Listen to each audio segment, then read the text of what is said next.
حي على الفلاح۔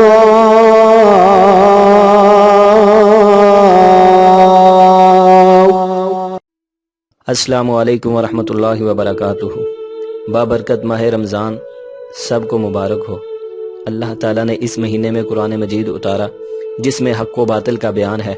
ارشاد باری تعالیٰ ہے، اے ایمان والو تم پر روزے فرض کر دیے گئے جیسے پہلے لوگوں پر فرض تھے۔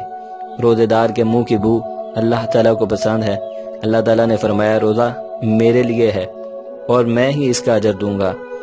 پیارے آقا حضرت محمد صلی اللہ علیہ وسلم نے ارشاد فرمایا، جنت کے 8 دروازے ہیں، ان میں سے ایک کا نام باب الریان ہے جس سے صرف روزے دار داخل ہوں گے۔ حضور صلی اللہ علیہ وسلم نے فرمایا سحری کھایا کرو، اس سے برکت ہے، چاہے کھجور یا پانی ہی کیوں نہ ہو۔ ہم روزہ رکھ کر کون کون سے کام کر سکتے ہیں؟ غسل جنابت، اگر وقت ہے تو پہلے نہا لیں، اگر وقت کم ہے تو سحری کھانے کے بعد نہائیں۔ مسواک کرنا، غسل کرنا، کنگھی کرنا، سرما لگانا۔ اگر قے آ جائے تو پیارے آقا نے فرمایا اس سے بھی روزہ نہیں ٹوٹتا۔ اگر کوئی انسان بھول کر کوئی چیز کھا لے یا پی لے، اللہ کی طرف سے ہے، اس سے بھی روزہ نہیں ٹوٹتا۔ شام تک روزے کو پورا کرنا چاہیے، لیکن اگر کوئی انسان جان بوجھ کر روزہ توڑے تو پیارے آقا حضرت محمد صلی اللہ علیہ وسلم نے ارشاد فرمایا کہ اسے چاہیے کہ 60 مساکین کو کھانا کھلائے، یا 2 ماہ کے مسلسل روزے رکھے، یا ایک لونڈی کو آزاد کرے۔ کن لوگوں کو روزے کی رخصت ہے؟ ہمارے رب العالمین نے فرمایا اگر کوئی شخص بیمار ہے، بوڑھا ہے، سفر میں ہو، حاملہ خواتین، دودھ پلانے والی مائیں، یہ اور دنوں میں اپنی گنتی کو پورا کر لیں۔ جو بیماری یا بڑھاپے کی وجہ سے روزہ نہ رکھ سکے، پیارے آقا نے فرمایا اس کا فدیہ ایک مسکین کو کھانا کھلانا ہے۔ وہ کون سی 2 بڑی اخلاقی بیماریاں ہیں جن سے روزہ ٹوٹتا ہے؟ حضور صلی اللہ علیہ وسلم نے ارشاد فرمایا جس آدمی نے روزے کی حالت میں جھوٹ بولنا اور فحش گفتگو بند نہ کی تو اللہ کو اس کا کھانا پینا چھوڑنے کی کوئی حاجت نہیں۔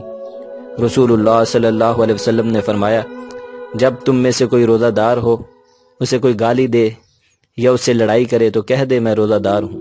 يا أيها الذين آمنوا كتب عليكم الصيام كما كتب على الذين من قبلكم لعلكم تتقون أياما معدودات فمن كان منكم مريضا أو على سفر فعدة من أيام أخر وعلى الذين يطيقونه فدية طعام مسكين فمن تطوع خيرا فهو خير له وأن تصوموا خير لكم إن كنتم تعلمون شهر رمضان الذي أنزل فيه القرآن هدى للناس وبينات من الهدى والفرقان فمن شهد منكم الشهر فليصمه ومن كان مريضا أو على سفر فعدة من أيام أخر يريد الله بكم اليسر ولا يريد بكم العسر ولتكملوا العدة ولتكبروا الله على ما هداكم ولعلكم تشكرون